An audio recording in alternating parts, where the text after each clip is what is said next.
Uma questão que pode ser uma grande dificuldade no processo da integração é que ele não pode se dar sem um crescente processo de industrialização regional também. E nesse sentido há uma longa e larga assimetria entre as economias, né? Mas mesmo as grandes economias, as mais industrializadas, Brasil e Argentina, estão hoje sendo pressionadas pela derrama de dólares emitidos longamente, o que provoca uma enxurrada, uma avalanche de produtos que geram desindustrialização local. Sí. ¿Cómo enfrentar eso? Bueno, hay un dato bueno, que es el que yo le decía, que el mundo está cambiando hacia la multipolaridad. La emergencia de China es un dato bueno, no es un dato negativo, porque terminamos con esa idea de hegemonía, de unipolaridad, o esta idea de que el mundo tiene que adaptarse a las necesidades de los Estados Unidos. Hay un mundo que va a ser multipolar. Y la emergencia de China, la emergencia del sur, que hoy dinamiza la economía mundial en la crisis, que es la que tiene la gran responsabilidad de hacer crecer la economía mundial, es un dato importante. La presencia de China, en ese sentido, es un desafío interesante, pero también implica una amenaza para nuestros países, porque nuestros países tienen que encarar un proceso postergado por las décadas de neoliberalismo, la década de los 80, de la deuda externa, la década de los 90, una década perdida en términos productivos, en términos sociales, en términos del empleo. América Latina se desindustrializó. Es decir, eso lo vimos en Argentina, un poco menos en Brasil. En el tema de México tampoco se avanzó en ese sentido con el TLC con Estados Unidos, y los demás países siguieron produciendo casi excluyentemente materias primas, es decir, minerales, productos primarios, no elaborados. Entonces, eso nos impone una agenda que, si queremos ser una región competitiva, importante, y un actor en el escenario económico y político mundial, tenemos que lograr una nueva industrialización. Entonces la pregunta es, ¿lo hace cada país por su lado o lo hacemos juntos? Y en esa política de industrialización tratamos al mismo tiempo de vencer o de superar las asimetrías que son uno de los grandes obstáculos para avanzar en la unidad latinoamericana.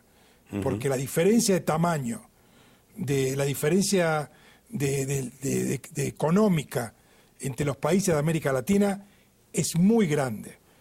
Fíjese que solo Brasil, representa el 75% del Producto Bruto Interno del Mercosur.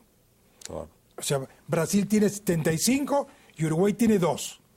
Y Paraguay tiene 1.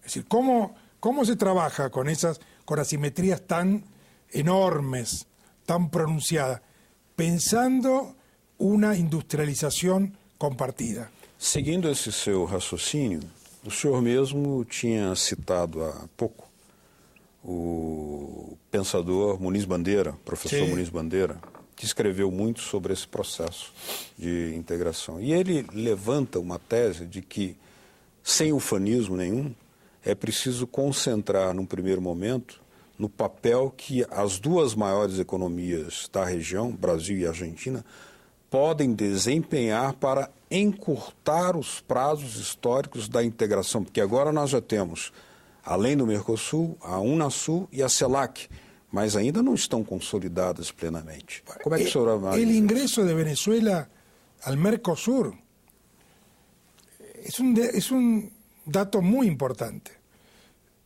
La prensa en general y analistas solamente lo describen a partir de estar a favor o en contra de Chávez. Y eso no es así, porque lo que se unen son los estados. Los gobiernos pasan, los estados quedan. Hay que pensar entonces que una economía que fue caribeña, que miró siempre a Estados Unidos, a lo sumo América Central, por primera vez en la historia se orienta hacia el sur y permite articular y vertebrar a las 3 economías más importantes de Sudamérica, desde el Caribe hasta la Tierra del Fuego.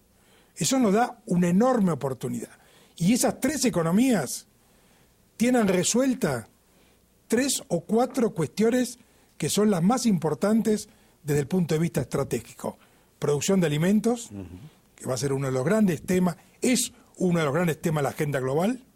Soberanía energética, otro de los grandes temas de la agenda global. Y poder contar con un grado de autonomía relativa en un mundo global. Porque tú tienes en ese territorio y en esa geografía, tienes los recursos estratégicos más importantes.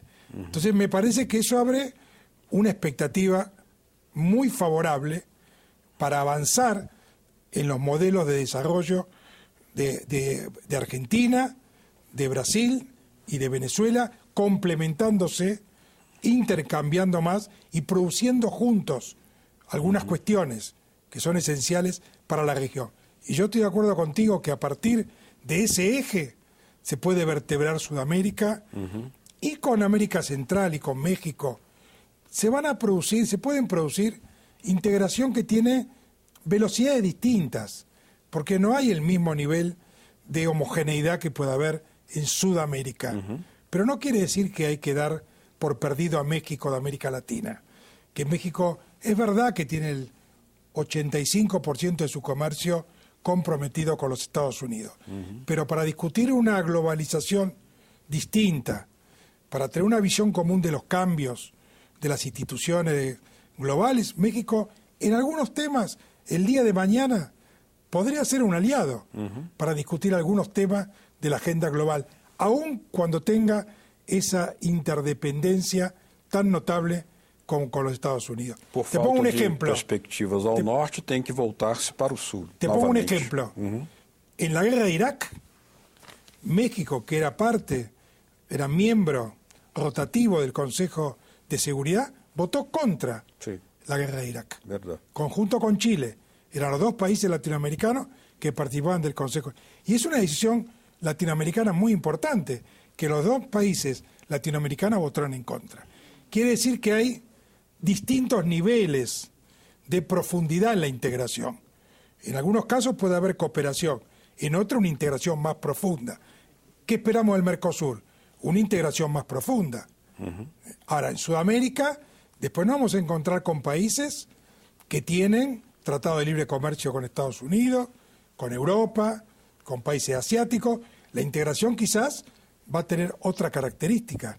O sea, porque el territorio es muy heterogéneo y los modelos son muy heterogéneos. Eso nos convoca a hacer, digamos, a tratar de trabajar en pos de una diversidad que tiene que ver con estas contradicciones o esta fragmentación que tiene la región. Si nosotros queremos juntar solamente lo igual o lo muy parecido, vamos a ser muy poquitos. Porque si tenemos la visión estratégica de que lo que tenemos que apuntar es una integración de la comunidad latinoamericana, sabemos que eso se da estratégicamente en el tiempo, que tenemos que tener paciencia y que vamos a tener que trabajar sobre la diversidad, no sobre la homogeneidad. Y tenemos que dar cuenta de lo que tú has dicho, que es uno de los temas más sensibles y uno de los obstáculos más poderosos, que son las asimetrías entre los países. Uma última pergunta, que nós ainda temos tempinho. Fato notável temos todos esses pontos favoráveis para o avanço da integração. Mas, ao mesmo tempo, nós temos um mundo com sombras muito enigmáticas, muitas vezes perigosas. Há um crescimento do intervencionismo em algumas regiões, sobretudo onde há riquezas energéticas. E agora a América do Sul, o Mercosul passa a ter a maior reserva de petróleo do mundo. Venezuela, Brasil, Uruguai. e a Argentina, qual é ou quais seriam os mecanismos de cautela, de defesa, além da criação de um Conselho Sul-Americano de Defesa, que já existe, diante de um mundo que, por vezes, é bastante hostil? Me parece que uno de los temas básicos que vamos a tratar ahora en una reunión en Aladi, los próximos días de convergencia de los organismos subregionales en función de la CELAC, es qué estrategia compartida podemos desenvolver de los recursos naturales y de su transformación. Una es, como dices tú, una estrategia de defensa regional importante, que ya no tenemos una doctrina importada de los Estados Unidos sobre cómo defender lo nuestro, sino que estamos empezando a plantear un dispositivo político de defender recursos estratégicos. Que presupõe ter uma indústria de defesa também. Eso significa não só tener, pensamento, ¿no? Eso significa tener una doctrina adaptada a los nuevos tiempos, una doctrina de paz, disuasiva, porque una de las ventajas de nuestra región frente al mundo es que somos una región de democracia y de paz. Por primera vez tenemos democracia en casi todos los países. Lamentamos mucho lo que pasó en Paraguay, pero realmente tenemos una democracia bastante consolidada y tenemos una zona de paz donde los conflictos entre nuestros países se han resuelto todos por vías pacíficas e institucionales. Eso es un gran haber en el proyecto de integración. Entonces tenemos que tener una, como dices tú, una doctrina y tenemos que recuperar una conciencia nacional y regional de nuestras Fuerzas Armadas. Porque por primera vez, después de muchos años, logramos levantar la autoestima de ser latinoamericanos. Nosotros vivíamos vergonzosamente ser latinoamericanos, porque ese era eurocéntrico. Todas las verdades venían del mundo desarrollado. Los europeos nos explicaban todos los días, yo lo he vivido al frente del Mercosur 4 años, todos los días o todos los meses, en seminarios, en congresos y en encuentros, recibíamos lecciones de Europa de cómo nos teníamos que integrar. Mire cómo está hoy Europa. Todo el tiempo, los latinoamericanos, éramos como discapacitados históricos, estructurales. No podíamos avanzar, teníamos deficiencias que no podíamos superar. Hoy América Latina es una región que ha recuperado respetabilidad interior y exterior, porque el mundo está mirando a Latinoamérica como una región muy promisoria. Ahora ya no nos podemos quejar del imperialismo, de la dominación. Ahora la pelota, como decimos, está en nuestra cancha. Y ahora depende de la voluntad política, de la capacidad de nuestros gobiernos para avanzar en el proceso de integración. Muy bien. Dr. Carlos Tacho Álvares, fue un grande prazer, una satisfacción muy grande. Bienvenido siempre acá a Brasil. Muchísimas gracias. No, para mí es un honor y un placer estar en esta ciudad de Brasilia, bueno, porque tenemos una gran admiración por Brasil, una gran admiración por el proceso que se ha dado en Brasil estos últimos años, y para mí es muy bueno que sigamos fortaleciendo la alianza estratégica y la asociación con este hermoso país que es el Brasil. Muito bem, muito obrigado mesmo pela sua presença, ter aceito o nosso convite. A vocês de casa que nos acompanharam, muito obrigado pela sua atenção. Caso queiram baixar esse ou outros programas da TV Senado, olha aí na tela uma forma de fazê-lo. www.senado.gov.br/TV. Obrigado mesmo pela sua audiência. Até o próximo. Cidadania.